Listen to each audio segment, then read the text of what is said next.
来到神的面前，将我们的心带来，因为他说：“庆幸的人必得见上帝。”愿意将我们的忧患、将我们的忧愁、我们的苦难、我们的烦心的事情带到神的面前，让他为我们来成就。我们交托拜上的时候，他实在愿意我们这样做，因为他是天天背负我们重担的神，他是举手拯救困苦人的神。我们用祷告来开始今天的敬拜，今天的崇拜。他听我们的祷告，他听我们的呼求。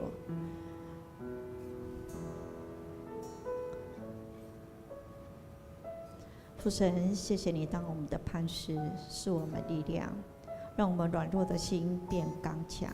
我们实在渴慕你，我们实在愿意亲近你，求你拿去我们有苦的事情，我们心烦躁的事，求你来照明，让我们看见，我们可以交托在你的面前，我们可以信靠耶稣得平安，我们可以信靠耶稣得喜乐，我们愿意交托摆上。谢谢你，谢谢你悦纳我们今天的敬拜，悦纳我们今天的摆上，奉主耶稣的名，阿们。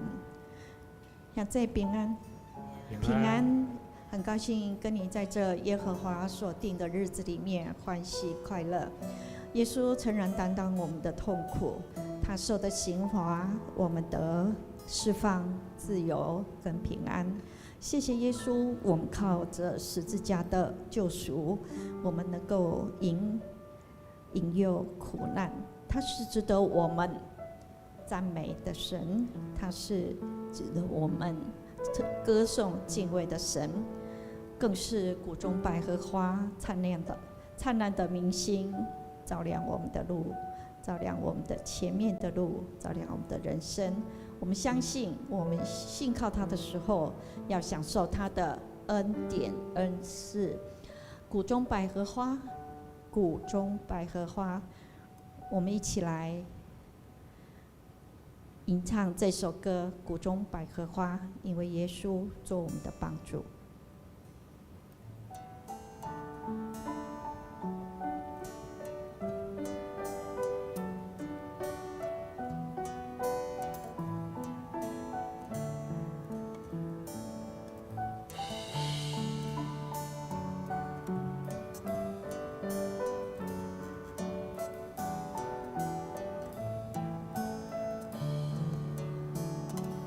我有一位最好朋友，他就是主耶稣，他是饥渴心灵常能的安慰，好比山谷中百合花，洁白纯净芳香，唯有救主耶稣，生命最完美。不悲伤，他怜悯，忧患是他安慰，他对我说，他永住在我心里。他是山谷中百合花，灿烂明亮晨曦，他是饥渴心灵常能的安慰。他除去我一切烦恼，他除去我一切烦恼，担当患难忧伤，战胜试探，他做我坚固保障，为我愿舍去一切，抛弃心中偶像，他用全能防备，保守我安康。总是轻碰离弃我，撒旦试探引诱，依靠耶稣，心中他能有喜乐。他是山谷中百合花，灿烂明亮晨曦，他是饥渴心灵常能的感谢神，主耶稣是我们主耶稣，我们可以靠着他，我们靠着他得胜有余。谢谢他爱我们，做我们的磐石，是我们力量。更在我们痛苦悲伤的时候，担当我们的痛苦悲伤。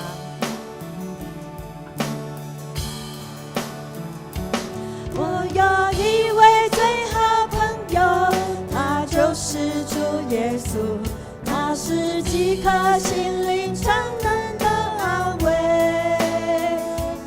好比山谷中百合花，洁白纯净芳香，唯有救主耶稣，生命最完美。痛苦悲伤他怜悯，忧患是他安慰，他对我说他永住在我心内。他是山谷中百合花，灿烂明亮晨星，他是饥渴心灵常能的安慰。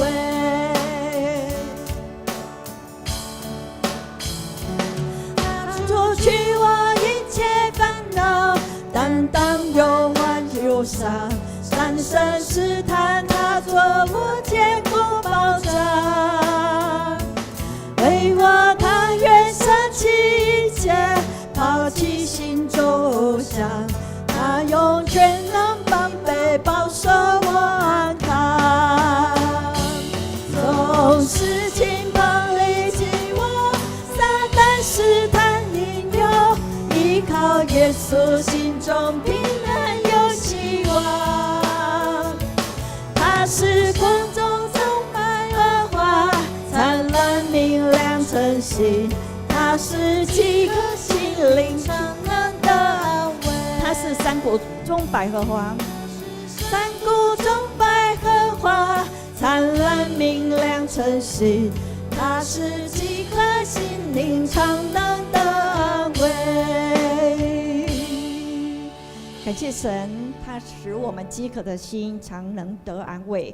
他更在旷野开道路，在沙漠开江河。看哪，耶和华为我们行了多大的事啊！谢谢他，谢谢他，我们当依靠他来得更大的帮助。谢谢。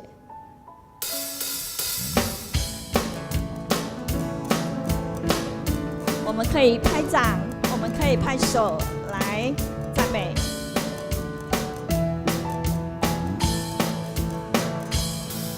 耶和华已经为我们行了大事，他铺张云彩当遮盖，夜间使我光照。耶和华已经为我们行了大事，他在干旱之处水流成河。我们要欢呼，述说他的作为。我们依靠神，就能施展大能。我们要歌颂，要欢呼，述说他的作为。我们依靠神，就能施展大能。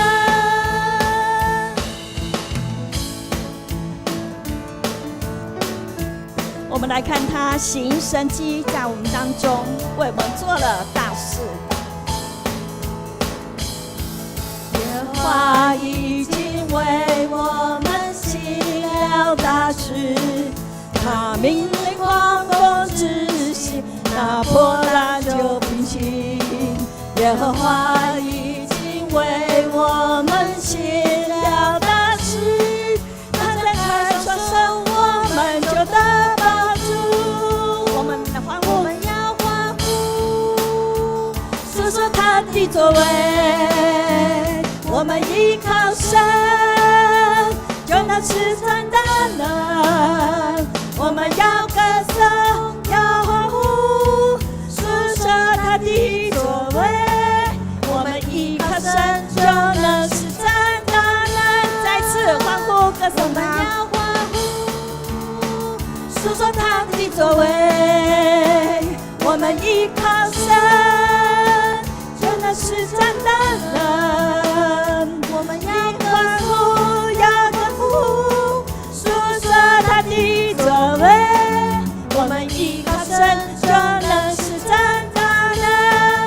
他要引导他的百姓向前，他必带领选民欢呼向前。他将归国的地赐给我们。他必带领选民欢呼向前，他将列国的地赐给我们，他要带领选民欢呼向前，他将列国的地赐给我们，他必带领选民欢呼向前。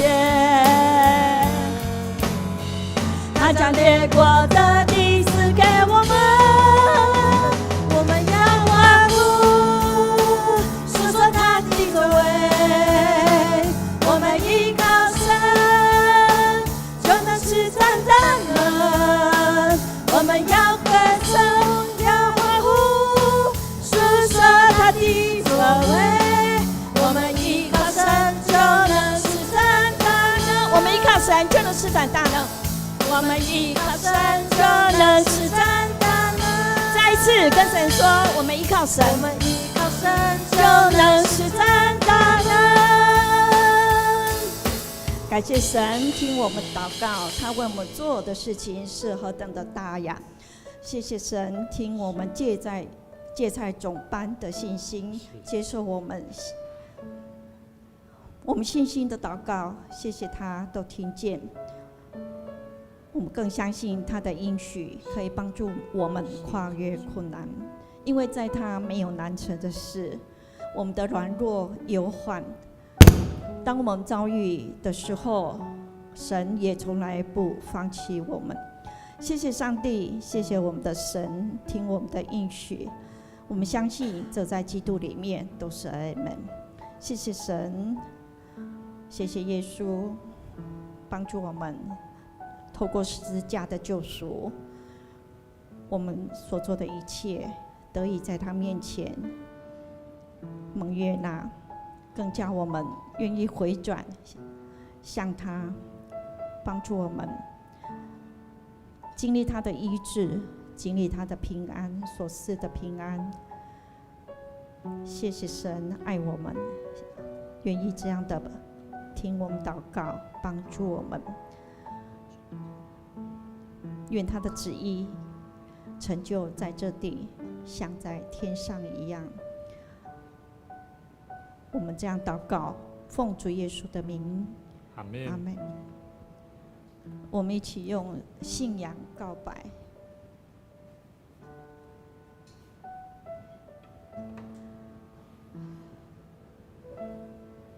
我们一起用信仰告白来。我信上帝全能的父，创造天地的主。我信我主耶稣基督，上帝的独生子。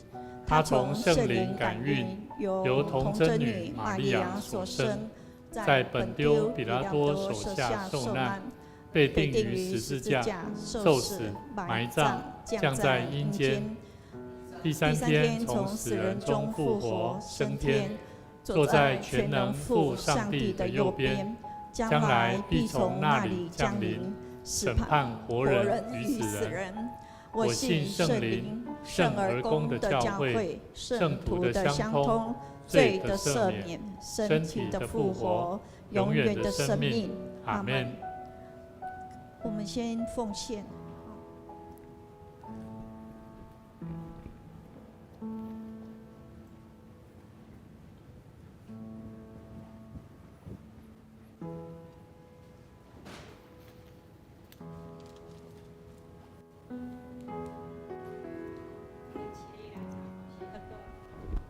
请起立，我们唱奉献的歌。我心属于你，我来到你面前，我来到你面前，你称谢耶稣。你是如此爱我，我单单属于你。我在这里献上我的心，生命的一切完全献给你，因为我并没有财宝和金银能够献给你，唯有我的心，我唯一祷告，唯一的呼求，是你能悦纳我身上的全所有，愿我在地上成为你器皿，来完成你旨意。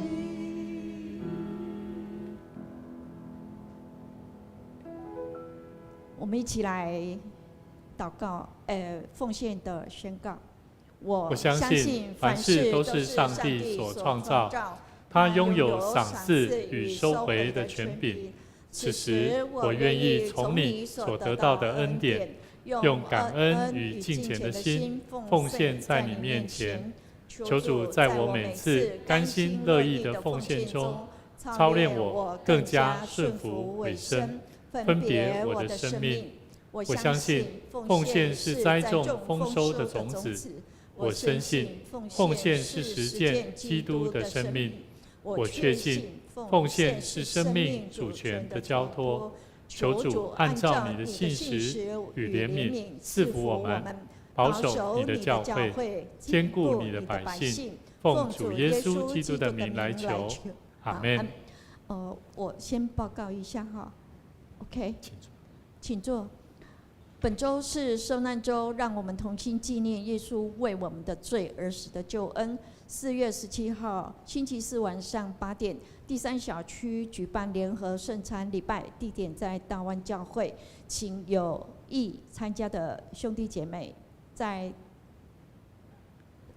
填写姓名，然后那天搭车时间是7点30分，在教会会准时出发。4月26中午12点有举办大桥国中的幸福青年迎新餐会，欢迎有意要参与招待的兄弟姐妹在1楼的招待桌也填写表单，报到时间是11点50。4月27号台语礼拜结束以后，就大概11点到12点的时间会举行社区卫教的讲座，从大肠癌防治看医疗的文化。欢迎兄弟姐妹一起邀请你的朋友里民来踊跃参加，也一起学习活出健康生活的知识。该日的华语礼拜暂停一次，请兄弟姐妹留意。为了制作5月11日母亲节主日回顾的影片，即日起开始征集1到2张自己与母亲或者最想感谢的人的合照，提供姓名、拍摄地点跟想要对他讲的话，缴交或传送给子安弟兄。截止日期在4月27日。OK， 我们将时间交给牧师。各位弟兄姐妹，大家平安。今天是我们这个基督教也是基督徒在基督教的节期里面非常重要的一个节期哈，叫做棕树枝主日。好，那其实受难主日哈，受难周，其实在我们在纪念耶稣在进入耶路撒冷的这个日子里面，他即将要被钉死的十字架上的走这条路的过程。我相信是我们每一个人都在体会。那我们都会认为圣诞节应该是基督教比较重要，对不对？好，但是都同等重要。其实圣诞节在基督教节期里面，它的排名是第4位了。好，重要的是圣诞节之前的圣灵降临节，还有在复活节过后的7个礼拜当中呢，因为有圣灵降临在耶稣的门徒身上，感动他们勇敢的去为见证耶稣复活的事情。所以呢，我们今天在基督教会里面，我们必须要去认识耶稣受难，这个受难周对我们来讲是一个非常特别的日子。所以呢，我们这个基督教在我们了解这个受难周我们必须要了解几个重要的目的，就是第一个，唤醒信徒对耶稣受难的认识。那我们知道耶稣受难，他就是要帮助我们明白耶稣为什么要受难。为什么？耶稣的受难是要让每一个信徒去思考耶稣他为世人受苦的爱。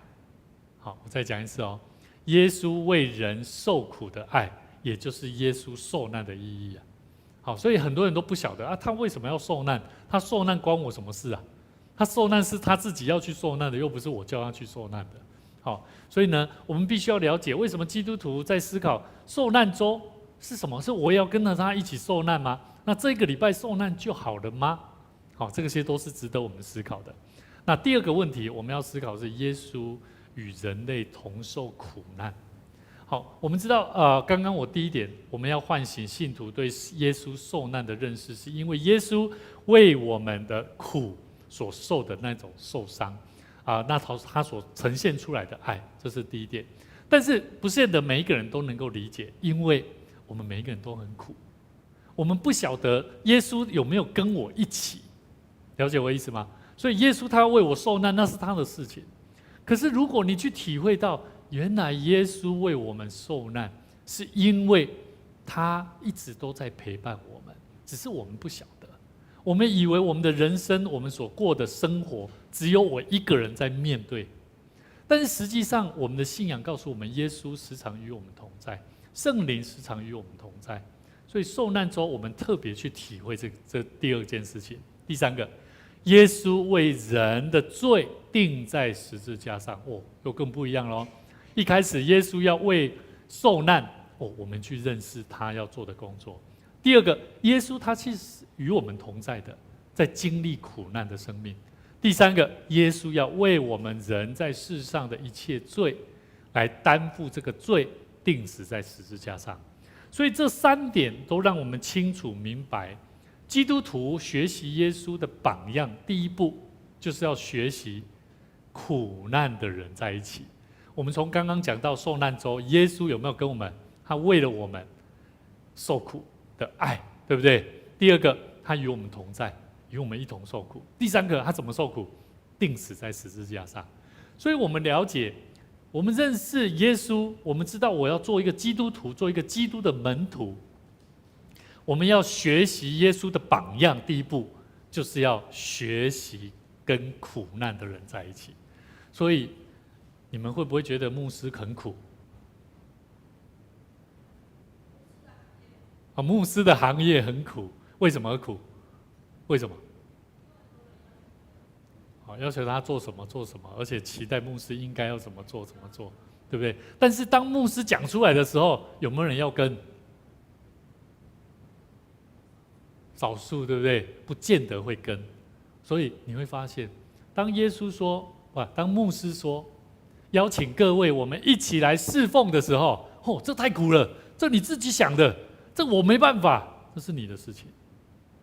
可是相对的，我们就很难去了解，我们跟耶稣一同受苦难。了解我的意思吗？因为牧师他就是领受呼召嘛，被拣选去做一个牧羊人嘛，他就必须要去说啊。牧师不说可以吗？好像不行牧师应该要讲一些让我开心的事情，牧师应该要讲一些让我领受更多祝福的。可是如果牧师要我做什么事情，免谈，这讲太多，这是你的事情，你去受难吧，你去受苦吧。各位弟兄姐妹，基督徒要学习耶稣的榜样，所以每一位牧师、每一位牧者，他要作为一个传道人，他一定先经历过，明白他要怎么样学习像耶稣传道的生活。所以我非常喜欢带领年轻人做一件事情，就是挑战他们跟他们的生命的本质里面，他们没办法接受的事。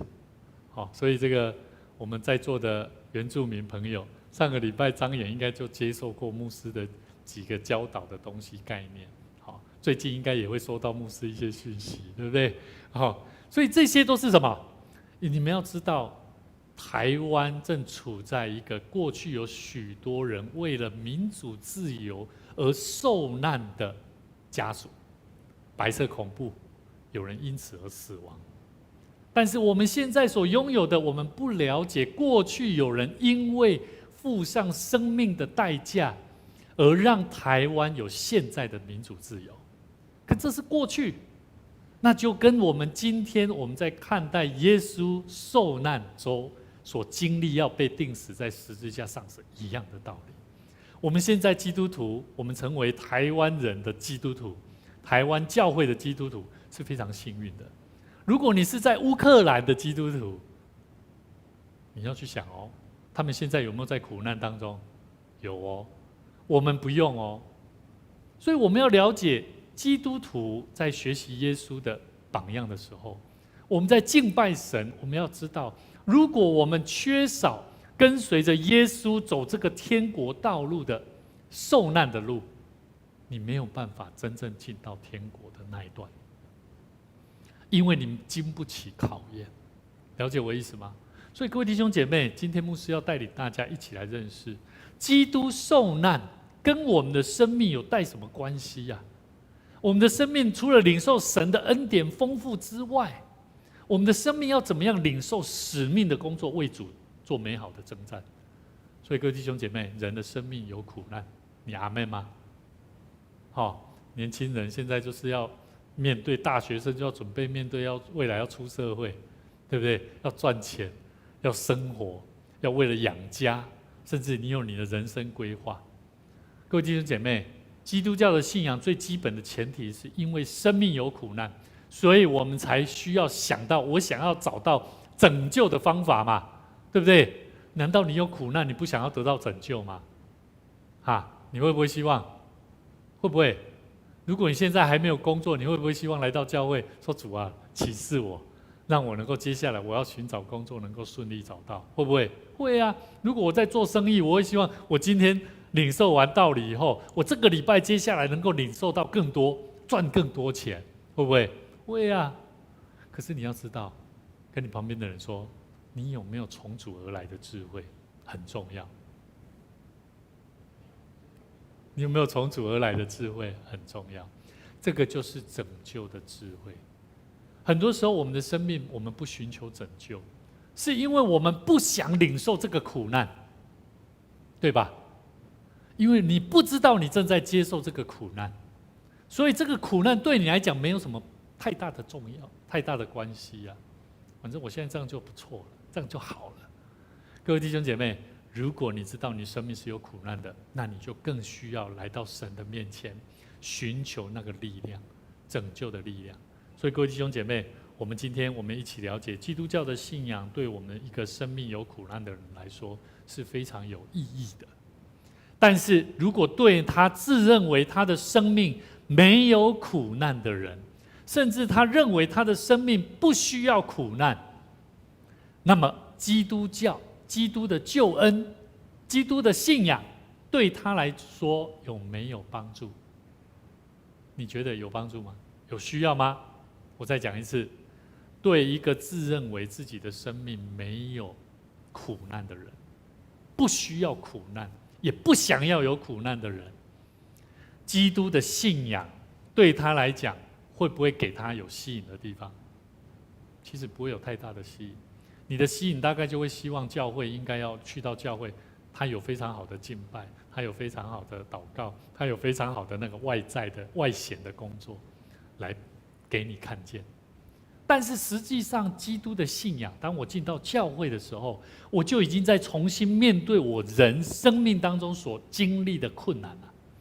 所以各位弟兄姐妹，马可福音第2章16节到17节说，法利赛人中的文士看见耶稣和罪人并税吏一同吃饭，就对他门徒说：耶稣他和税吏跟并罪人一同吃饭呢。耶稣听见了，就对他们说：健康的人啊，用不着医生啊，有病的人才用得着啊。所以各位弟兄姐妹，耶稣说，他说我来这个可能版面问题。耶稣后面说，我来本不是招义人，乃是招罪人。所以各位弟兄姐妹，我们来到神的面前，我们要知道我们是罪人。若没有耶稣基督的爱跟恩典，我们无法走出生命的苦难。所以各位弟兄姐妹，当你的人生当中、生命当中有许多的苦难跟困难，你更需要来到神的面前，寻求神的给你的亮光。好，我们今天要一起来跟大家分享一段圣经节，以赛亚书53章1到5节，我们一起来读哈。来，我们所传的有谁信呢？耶和华的膀臂向谁显露呢？他在耶和华面前生长如嫩芽，像根出于干地，他无佳形美容。我们看见他的时候，也无美貌，使我们羡慕他。他被藐视，被人厌弃，多受痛苦，常经忧患。他被藐视，好像被人掩面不看的一样。我们也不尊重他，他诚然担当我们的忧患，背负我们的痛苦。我们却以为他受责罚，被上帝击打苦待了。哪知他为我们的过犯受害，为我们的罪孽压伤。因他受的刑罚，我们得平安；因他受的鞭伤，我们得医治。一开始说耶和华的膀臂向谁显露呢？这一句话有一个非常深的感叹。什么感叹？就是台语耶和华的膀臂叫做亚和华的溃烂，耶和华的力量。他说耶和华的力量向谁显露呢？耶和华的力量有没有向人显露？你觉得这位上帝，这位神，他的力量有没有在他所管理的世界显明？有没有？其实是有的，但是人会不会看得见？看不见，往往是比较不容易看见，而且也比较感受不到。所以呢，在这当中，人就会怎么样？诗人他就说，以赛亚先知就说什么？我所传的有谁相信啊？耶和华的力量向谁显明呢？好像没有人知道哎。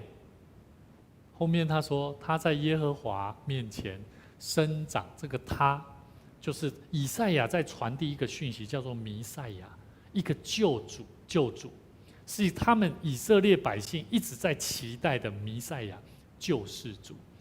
这个救世主，他在耶和华面前生长如嫩芽，像根出于干地。他没有什么很好的形状、佳形和美容。我们看见他的时候，也没有美貌，使我们可以羡慕他。所以呢，各位弟兄姐妹，我们从这边看到一个很重要：耶稣他并不是用我们以为那个英雄的样子怎么样让我们看见。耶稣他用一个非常特别的，就是卑微的样式。我们知道耶稣诞生在哪里？马槽里面。然后呢，耶稣有没有住皇宫贵族啊？没有。他最后受难周，今天是棕树之主日。什么是棕树之主日？圣经里面讲到耶稣他进入耶路撒冷，很多这个耶路撒冷的城民里面的以色列百姓，他们拿起棕树枝，好像在欢呼王啊，一个要救他们的一个军队的王啊。然后他们欢迎他，结果耶稣骑着什么？骑马还是骑驴子？他骑的是驴子啊。驴子在一个国家来讲，驴子是奴隶啊，他帮人在搬运东西的了。但马是战争在用的，所以耶稣不是骑着马，而是骑着驴子。所以耶稣的形象就是给人家看到就是卑微，而且就好像那个出于这个根他形容说根在这个干地上。干地就代表比较不容易发芽，可是它却可以怎么样发出嫩芽一样。好，所以呢，我们要知道，当我们看见耶稣的时候，很多人都看见啊，这个形象不是很 OK 啊，这个耶稣感觉要来救我们吗？怎么可能？这个怎么会是耶稣呢？我们期待的弥赛亚呢？各位弟兄姐妹，神的工作往往让我们看见，好像很多都是这样，会不会？会。教会里面有很多工作，当我们要开始做的时候，往往都是最难的时候，因为好像都是牧师看得见，我们都还没看见，会不会？会吧，会吧。甚至我们也不太想要去找牧师，为什么？因为牧师会跟我唠叨，讲太多，我要改什么改什么改什么改什么。你会不会有压力？会。所以牧师了解我很了解，很多时候我都会跟同工讲，有问题你来找我。我也会跟我的孩子有问题要来找爸爸，可是孩子大部分都不太会找，他总是要找的时候都是他遇到问题的时候。还好他还会找爸爸，可是很多时候我们知道我们是神的儿女，我们遇到生命的问题，你会不会去找天父上帝？所以为什么牧师都时常鼓励年轻朋友？我第一个关心年轻朋友，一定会关心他跟家人的关系，对不对？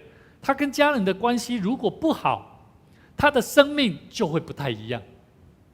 如果他跟他的父母亲关系有连结，他的生命就会慢慢的步上轨道，而且比较不会有冲突发生。好，这是必然的。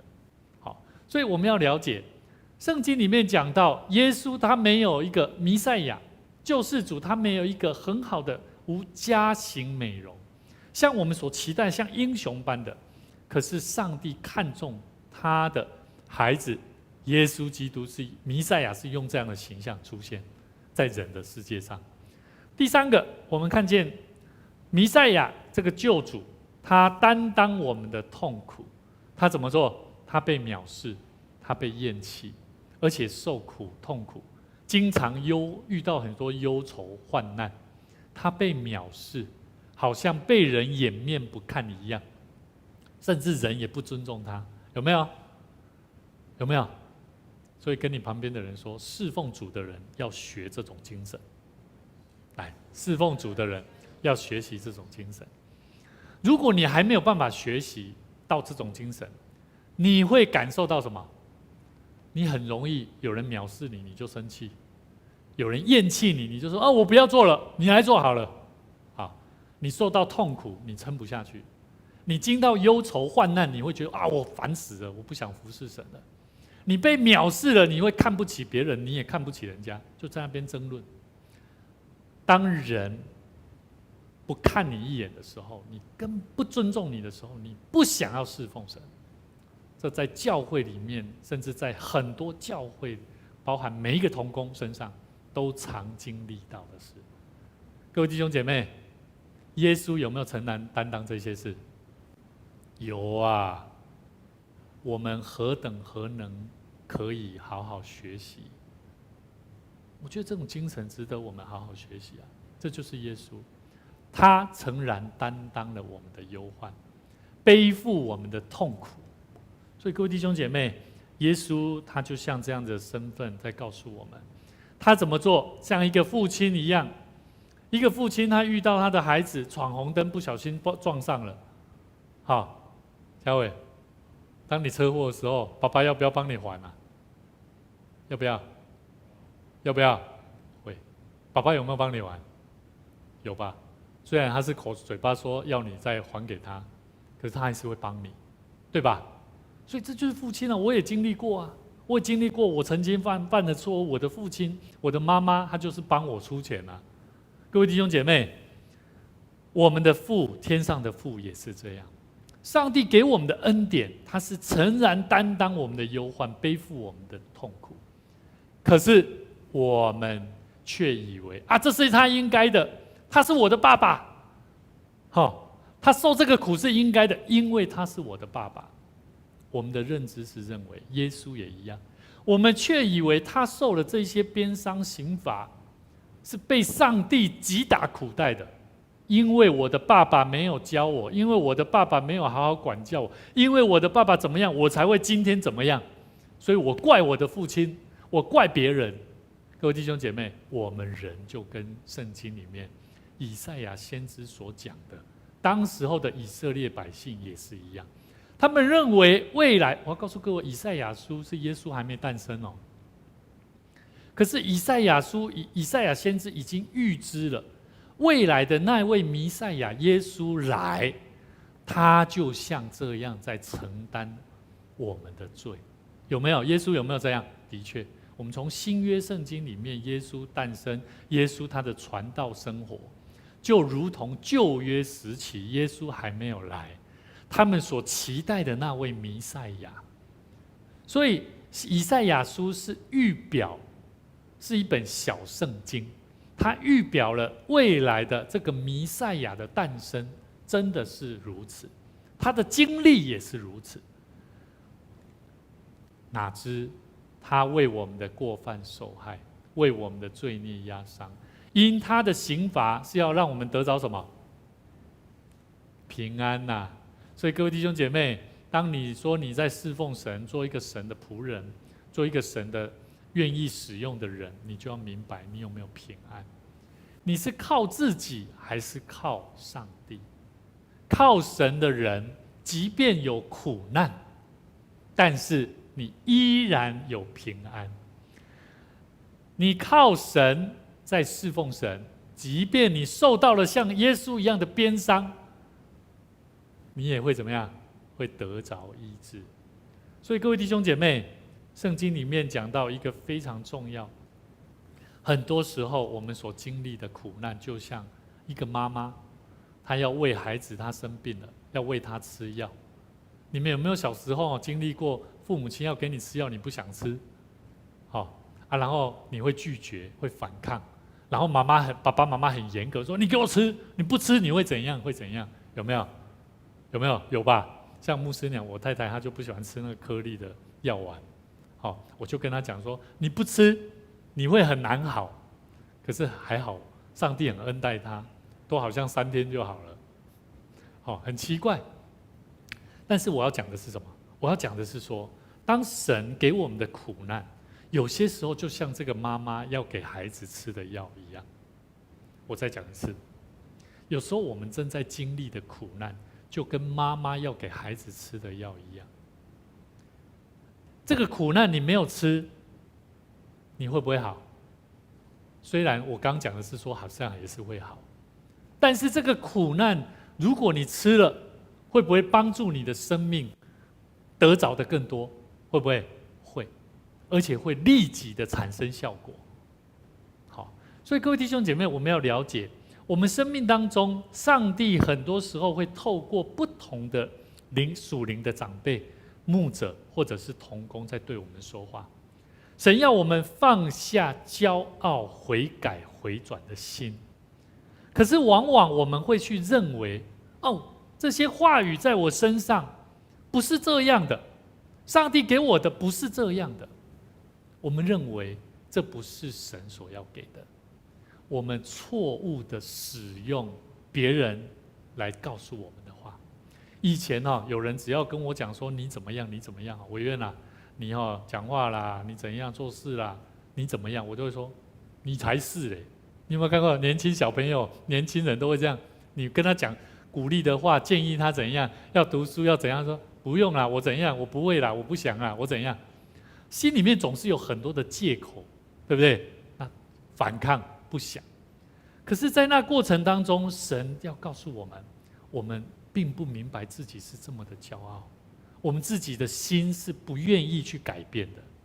可是往往你现在回想之后，你会发现，好像是真实的，对不对？各位弟兄姐妹，在你们的心中，我相信在你成长的路上，我希望你好好去听下去。神会透过很多关系人他就像天使一样，在你的生命当中出现，会告诉你。上一堂我在分享我们有的神学生，他是我的高中同学蔡尚恩。高中的时候，他成绩是班上前3名很好，很厉害。他是未来我都认为说，哇，他以后应该会考医学院，成绩很好。可是我非常看不起这种成绩很好、功课比我好的人，甚至唱歌他也唱得很好，我唱歌我都会跟他比拼啊，我都会唱得比他大声啊，我很爱比较。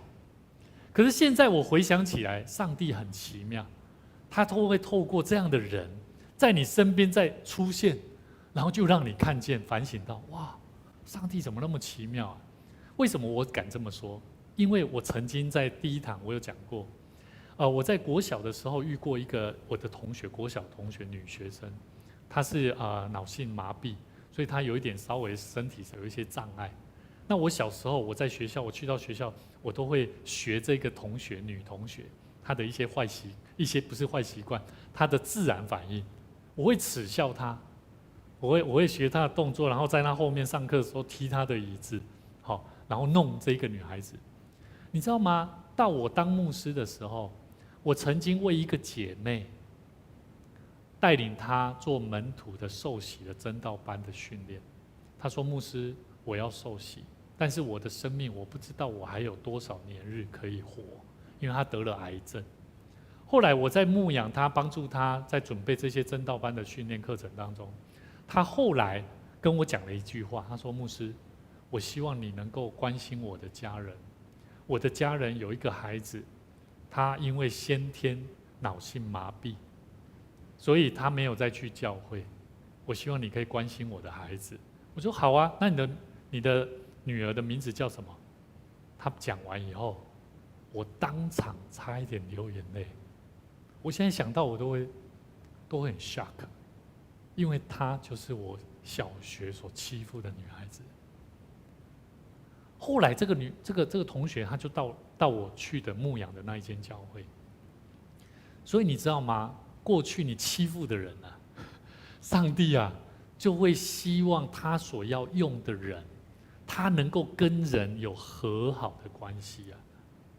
但不是上帝要用的人是这样而已啊，而是上帝所爱的人，他希望我们对待人要有爱。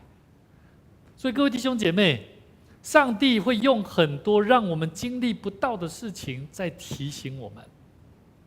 求主帮助我们，让我们在生命里面好好去思考，神他怎么样透过耶稣基督为我们的罪担当那我们的罪孽压伤，他为我们所担任的是那个刑罚鞭伤，为了要让我们得着平安跟医治。我们一起来看哥林多后书5章14节到15节，我们一起来读好。来，原来基督的爱激励我们，因我们想，一人既替众人死，众人就都死了，并且他替众人死，是叫那些活着的人不再为自己活，乃为替他们死而复活的主活。好，应该有些人应该看不懂，前面到底在讲什么？原来基督的爱激励我们，我们知道基督的爱，但是我们知道激励这个原文的圣经里面他讲到的是推动，基督的爱会推动我们，因为我们想到原来耶稣一个人为众人死，那众人就都死了。那耶稣干嘛为众人死？我们刚刚有讲到，我们是有罪的人，你的罪有办法因为你的改变，这个罪就不存在吗？好，我举例，我以前因为欺负这个女孩子，这个罪在我心里面，我会很难受，对不对？但是有机会再会遇到这个人吗？不见得哦。所以那个心中就会开始有一个烙印，你会觉得说生命，我怎么会是这样的人？所以那个生命里面那个罪会不断的谴责你，告诉你，这个罪如果没有离开，没有得着赦免，你会永远不知道怎么继续活下去。你得罪了你的父母亲，如果你没有去和好，你一定会每次看到父母亲会怎么样？很讨厌，甚至有些时候不知道怎么走下去。当你跟你的老板，当你跟你的上司，当你跟你的员工，你有冲突来的时候，你会不会去主动去告诉他，会跟他分享你的心情？各位弟兄姐妹，推动的意思是推动告诉我们，耶稣为我们众人的罪死，众人的罪就怎么样？我们就跟着死了。你不用经历过像耶稣一样被钉十字架，可是我们基督徒最常说的，我们要背起我们的什么十字架？背起十字架就是后面那一段话了。并且他替众人死，是叫那些活着的人不再是为自己活了，乃是要怎么样？替他们死而复活的主活。所以跟你旁边的朋友说，你的生命要为上帝而活。但是你必须要先知道耶稣有没有救了你，也就是说你要认罪悔改在神的面前，求神帮助我们，让我们的生命明白，我们的生命不是出于勉强，也不是因为责任，而是因为基督对我们舍命的爱触动了我们每一个人的心。求主帮助我们，让我们时时刻刻去体会神的爱在我们生命里面。基督的受难不单单这是基督耶稣他自己要去的，他也不是一段历史的哀伤，我们在那边回想还讲神话故事一样，而是我们生命翻转的起点。当时候有很多人因为迫害耶稣、迫害基督徒，看到耶稣被钉十字架，当时候他们的心里面，我相信是含着罪，因为他们把他钉在十字架上。这样懂我意思吗？所以很多时候我们都像是一个定罪的人生啊，有没有？你跟人关系不好，你会不会把这个人像在定罪一样？会。我们过着定罪的人生，我们要有耶稣基督来救我们。他的痛苦不是我们的悲情故事，乃是我们得救的根据。所以各位弟兄姐妹，你需不需要为了传福音，你需不需要付上代价去受苦？要不要？要啊！你要去跟人家介绍，人家不想理你，那个很丢脸的感觉，对不对？受不受苦？好像很苦，但是不容易啊。但是想一想，好像也可以啊。如果我今天听完，哇，耶稣都为了我接受了这么大的苦难，难道我不能够为了这种苦，去跟我的家人、跟我的亲人、跟我还没有相信主的朋友，跟他传福音吗？所以各位弟兄姐妹，我们的教会，我们要成为一个祷告的地方，我们还要成为一个完成大使命工作、传福音的地方。所以各位弟兄姐妹，传福音没有那么容易，一定要信徒每一个基督徒去思考，我们怎么样从耶稣基督得着救恩，我们的生命怎么样一样的来回想，我们的生命如何来回应神，体会上帝的大能。所以我们要问自己，我们是否看见这受苦的基督？你有没有看到？有，我有看到了。那你就要体会到真正上帝的能力在你身上显明了哪些事情。一开始我说以赛亚先知他说什么？有谁有看到真正上帝的膀臂、上帝的大能啊？我们有没有看到啊？有没有看到？静瑶，你有看到吗？之前你是不可能进到教会的呢。你有看到你跟你的父亲的关系的改变带来的生活的改变吗？这难道不是上帝的爱吗？所以各位弟兄姐妹，嘉伟，你们都是过去你们都是阳刚性格的人啊，可是神透过子安哥、子轩姐姐，透过教会，透过你们所经历的事情，不断的在改变，对不对？丽颖，上帝让我们在修复的关系里面，会建立那个什么彼此更和睦的关系，这就是神所在有让我们体会到的爱。求主帮助我们，让我们时时刻刻学习思考，我们是否能够接受他已经代替我们，我们愿意为他而活。你们现在在座的每一个人都是，我们都愿意为他而活，所以我们会愿意进到教会来，我们愿意来侍奉他。第三个，我们是否愿意也像他一样，我们付上代价，好完成世上的使命，就是什么？传福音。好，求主帮助我们。基督徒只有2个重点，第一个，大诫命。什么大诫命？尽心、尽性、尽意爱主你的上帝。然后第2个诫命是什么？爱人如己。好，这是大诫命。那什么是大使命？很简单，就是传福音，就这么简单。所以大诫命是人的自身，我跟神的关系尽心尽心尽意，然后爱人如己。那我的使命是什么？不管我是做什么工作，我的课业，我的能力在哪里，我就是要怎么样？为了要把福音传出去。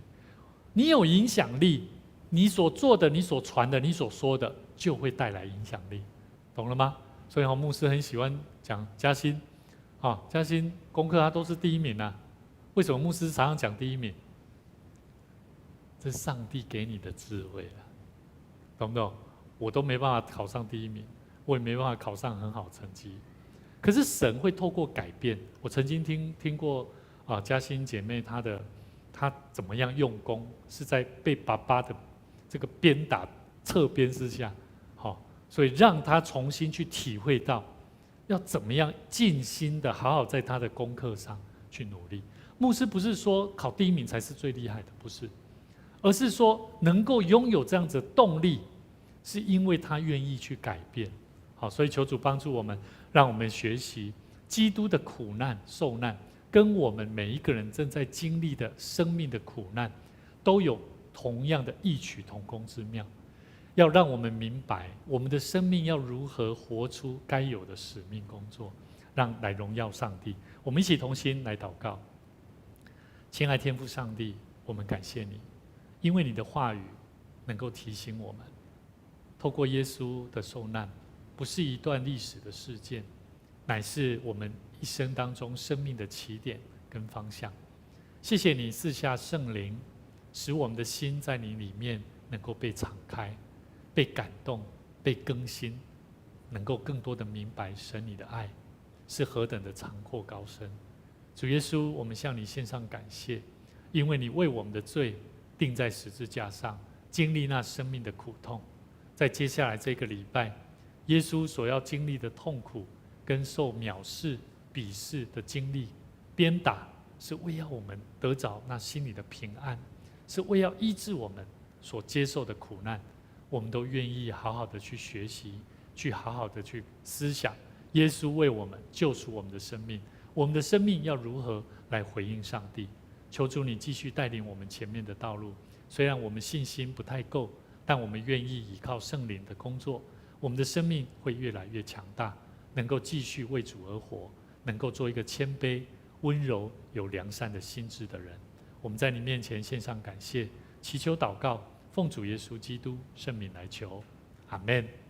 愿主赐福大家，在每周日11点，我们一起同心来做与亲近神的动作。相信神要带给我们生命是丰富的。愿主赐福大家平安。好，我们今天